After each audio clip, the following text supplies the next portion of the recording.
Subuga Public Relations Officer w'ekitongole kino era ng'ekituleese ku mulundi guno kwe kufuna okwemulugunya n'obulumi bw'omutima okuva mu ba nkuba kyeyo nga basinziira ku bigambo omukyala Jennifer Nakanguubi byeyogera ebyali batyoboola nga bibayisaamu amaaso olw'omulimu gwabwe.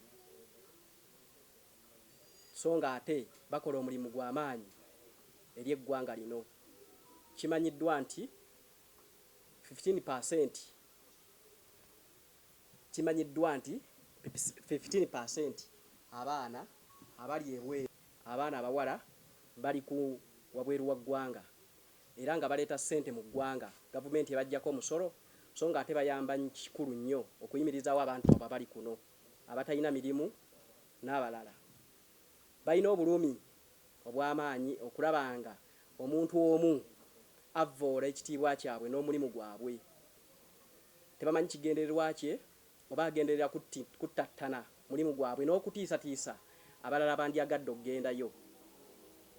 Obulumi bungi era y'ensonga lwaki olwaleero tukubye olukiiko luno eri bannamawulire atwagala okubategeeza nti Nakanguubi Jennifer ensonga ze zamazidde okwasibwa lawyer era essaawa yonna ebbaluwa emutuukako emuyita mu kkooti olw'okweyisa nga atali munnayuganda oba atayagaliza Uganda, kubanga okuddira abaana abakola omulimu gw'omuwendo bwe gutyo tebagendayo lwa kubanga tebalina magezi, wabula bagenda olw'okwenoonyeza okubeerawo kwabwe n'abantu baabwe. Era kye bakola bakitegeera, abo nno be bazimba eggwanga lino mu ngeri gye tutategeera. Olaba bizimbe kuyitimuka naye ng'abantu abo bawaayo obulamu bwabwe. So nga ate ekitongole kino kyo omulamu gwakyo kwe kulaba kati ate okuvvoolebwa kuba nga kusinziira waka waabwe kibamalamu essuubi ne bagamba oba tetuddaka oba tetulina makulu waka naddala bannayuganda. Kitulaze omutima omukyafu eri mwannyinaffe muganda waffe Nakanguubi Jennifer. So tumusuubira mu nnaku 2 okuba nga yeetondedde eggwanga lino ne Bakadam mu buwandiike n'okuyita bannamawulire nga naffe tubayise abategeeze nti ekituufu alabika yakolamu ensobi, naye nga watali ekyo kooti yo bannamateeka baffe bamaze dda okufayiringa empapula zo era essaawa yonna yonna ayitibwa.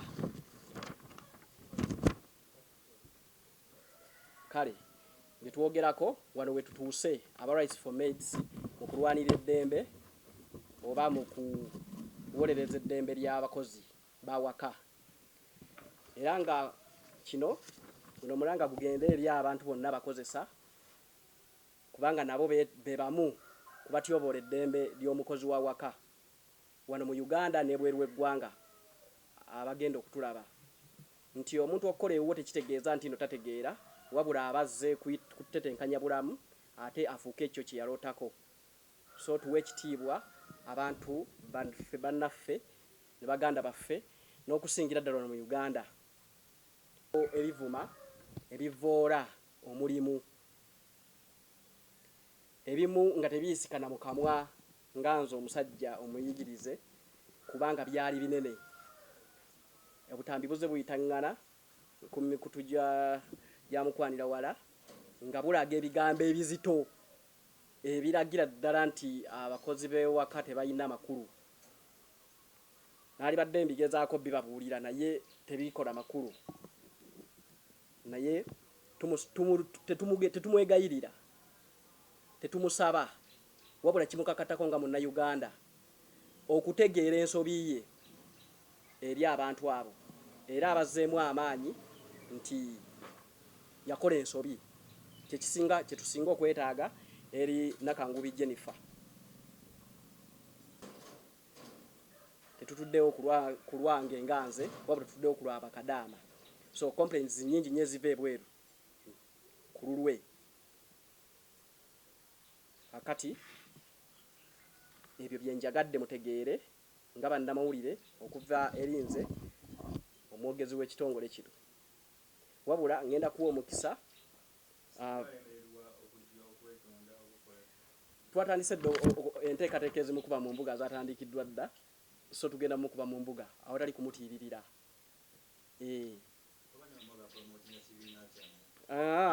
ekibiina kibaddewo ebbanga ddene nga kimanyiddwa era nga kikola emirimu gyakyo kati bwe tutakola kuno omulimu tuba tunaakola guliwa kati njagadde obakwasa basewo ne bannyabo amanya nze Mutomba Aaron Mumbowa nga ndi vice chairperson All Rights for Maids Association Uganda. Essaawa ya leero ekituleese gye muli eggwanga lyonna kwe kubategeeza ku ddembe oba ze wandiyise rights kubanga zizingiramu bingi ez'abannyinaffe abakola omulimu gw'okuyambako ewaka bayite ba maids oba abazze nga bamanyibwanga nnyo nga bakadaama. Tuzze okulaba nti nno tuvayo n'eddoboozi ery'omwanguka eri omukyala Jennifer Nakanguubi amanyiddwa ennyo nga fulufiga ku lw'ebigambo ebiyitiŋŋana byazze nga afulumya ku butambi ng'atyoboola ng'avuma nga kw'otadde n'okuwemula bannyinaffe ku lw'okuba baakeera ku makya ne bakola omulimu oguli professional kubanga bava wano nga bali professional era nga bali sanctioned by government kubanga waliwo endagaano eziri wakati wa Uganda n'amawanga eyo gye balaga.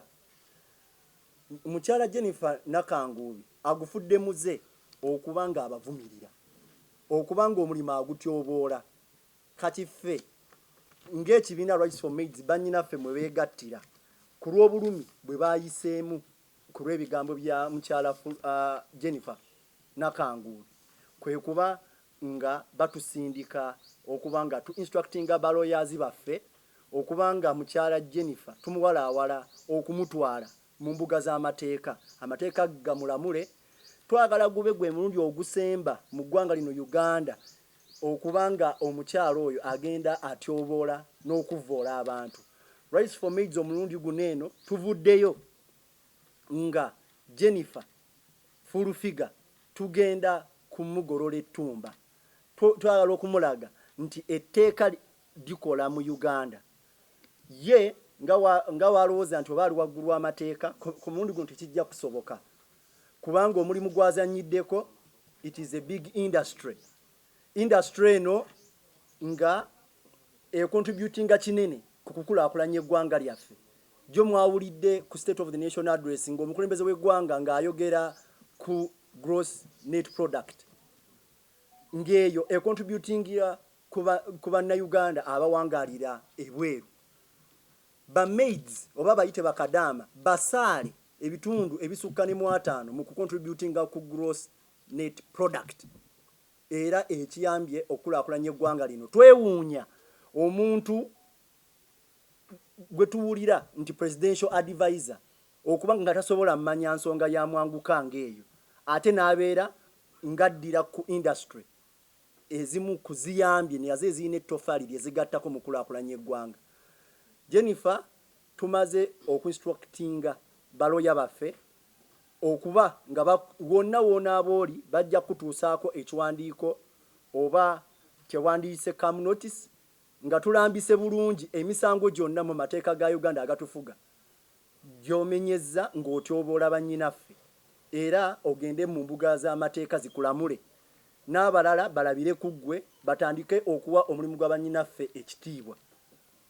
Jennifer olunaku lwaleero singa onaaba nga ovuddeyo publicly nga w'obadde ojjanga okikola ne weetonda n'omenyawo ebigambo bye wayogera n'engeri gy'obadde otyobolamu bannyinaffe oba oli awo tuyinza okwekuba mu mutima ne tutta ku bigere naye ekyo nakyo nga tetunnakirowoozaako nnyo kiri awo kubanga ffe kye tuzza wano okubagamba nti Jennifer tuyina okuwala paka mu mbuga z'amateeka amateeka gakulamule tetukyasobola kugumiikiriza mbeera eyo.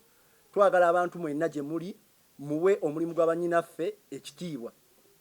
Abantu nga ba Jennifer Nakanguubi fulufiga tebagwanira mu society ya Uganda mu kaseera kano era they are not even fit okubeera abakiikirira omukulembeze w'eggwanga kubanga tukimanyi n'omukulembeze w'eggwanga omulimu gwe tukola agumanyi nti nno weeguli mu mateeka tuli profession bannyinaffe abalumiziddwa ku lw'enneeyisa ya mukyala Nakanguubi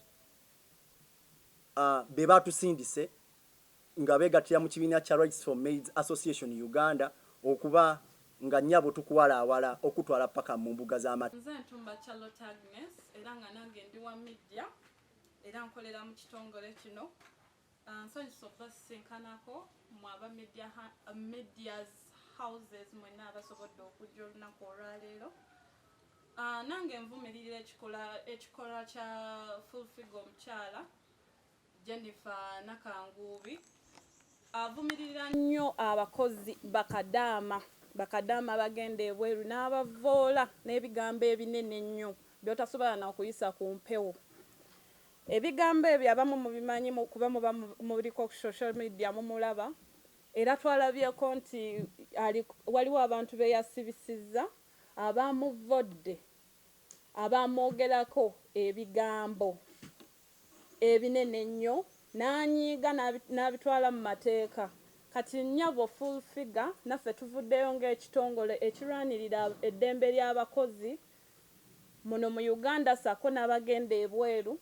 Nnyabo oveeyo oweetondere eggwanga weetondere Bakadama lekeraawo okuvvoola abaana. Nange nali nkozeeko ebweru tumanyi kye tuyitamu hasa eba y'amaanyi tewali akeera ku makya n'afukamira n'asaba nti njagala kubeera mukozi ng'ate nkola Bwakadama.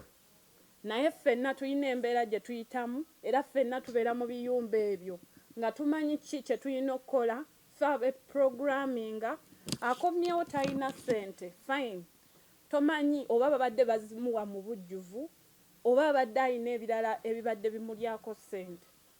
So ekyo ekikolwa ky'okuvumirira abakozi oba ng'alemesa ffe kampani ezivuddeyo oba ffe kampani ya Right for Maids Association evuddeyo erwanirira eddembe ly'abakozi abali eyo abali mu kubonaabona mu biyumba saako ne kampani ezitwala abantu ebweru kuba ffe tulwanirira ddembe ly'abakozi tetutwala baana naye tukufunira kampani eri registered nekutwala ebweru netukola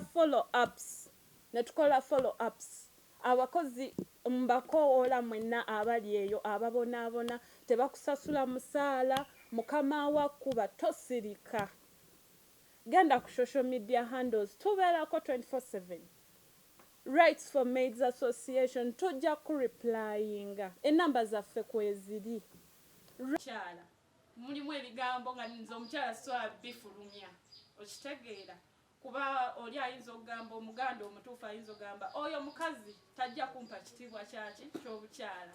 So nze ndi mukyala sisobola kwogera kigambo kyeyayogera naye videos tuziyina era tusobola okuba sharingirako nga we muli wano ne tubalaga videos ezo tuziyina ku masimu gaffe era ne Bakadama bangi abali eyo abazisirikidde nga baziyina. Ebigambo ebyo bituula ku mutima birina engeri gye bikutuulamu n'owulira ng'obulamu tebutambula newawandibadde oyina amaanyi agakola wallahi ya Mungu ng'owulira essuubi liweddeyo. So bangi abagenda ne bakomawo bangi abatufaako eyo nga tetumanyi abamu ne babazza nedda si bigambo byabwe njogera ku kubonaabona kwe bayitamu okitegeera mistreet eyo nze nkugambye nti nali mbaddeko Kadama nali nkozeeyo so I know what they go through okitegeera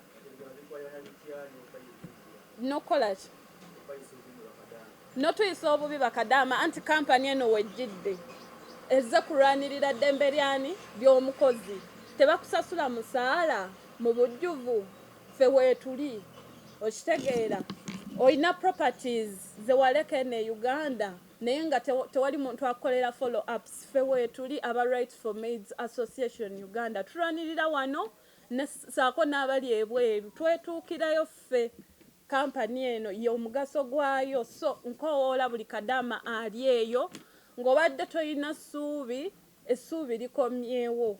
Trust us, Rights for Maids Association Uganda. Joanita. nze kyembadde kale ekisinga okunnuma ku bigambo by'omukyalo oyo kinuma okubanga oli eri okola emirimu gyo olwana nnyo n'oyisibwa mu mbeera etali ya bwenkanya ng'okola emirimu oluusi bosa akukambula oluusi akuyombesa obeera ku pressure ate ogenda ku midiya osanga omukazi ng'aba avuula ekintu ekyo kiruma banange mutuyambe tuggwamu amaanyi ddala kati naawe aba bona ababeera nga bapulaninga ogenda omwana awulira ebigambo by'omukazi n'agamba kati ngenda akola kirwa kubanga batuvuma biki kiringa nga agenda ogenda mu ggeye nakyo kanga ogezaako kulwanirira bulamu bwo baana tuvuma agagambo aganene gensitasobola nakugjayo lwakubanga oyo omukazi banange talina nsonyi.